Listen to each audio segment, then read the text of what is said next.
Russia has once again claimed a successful strike. This time the target was not a power plant, not a warehouse, not a military headquarters. Instead, it was two cargo ships, located inside the Port of Mykolaiv, or Nikolayev as Russia continues to call the city. According to the Russian side, the attack was carried out using the Geran-4 Seeker, a drone variant that has only recently begun to appear in public reports. That alone makes this incident worth examining. Because, until now, the Geran family has been widely associated with low-cost, long-range strike drones.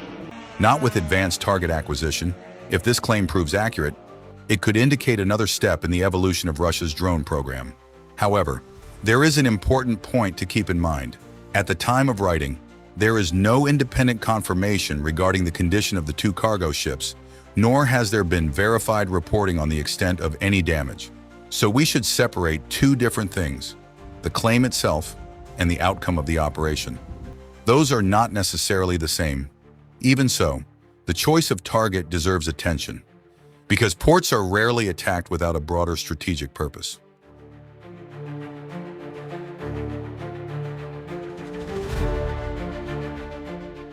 Why target the port?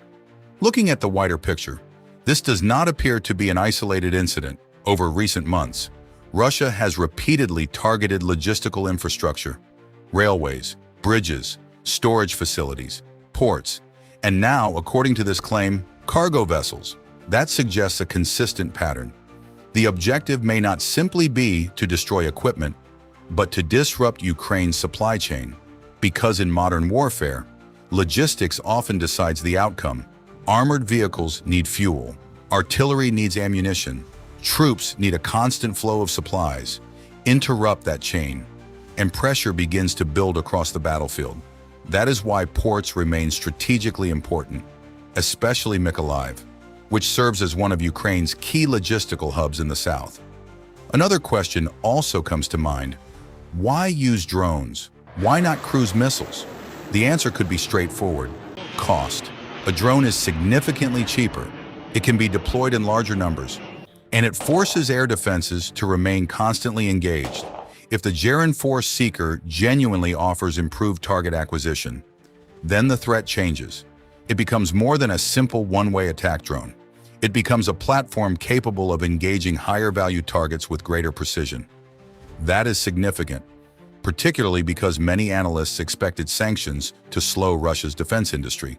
Yet on the battlefield, new variants continue to emerge. Does that mean every Russian claim should be accepted? Certainly not. But dismissing every development without examination would be equally unwise.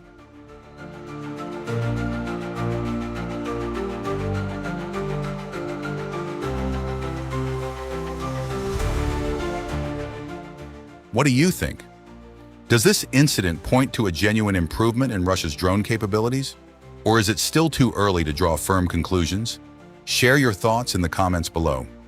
Constructive discussion backed by evidence is always welcome. If you enjoy in-depth analysis of military technology, strategy, and geopolitics, please support the channel by liking this video, subscribing, and turning on notifications so you don't miss future updates. Disclaimer: this video is based on publicly available information at the time of production. Some of the information discussed comes from claims made by parties involved in the conflict and may not have been independently verified. The purpose of this video is to provide analysis and encourage informed discussion. It is not intended to endorse or promote the actions or narratives of any party involved in the conflict.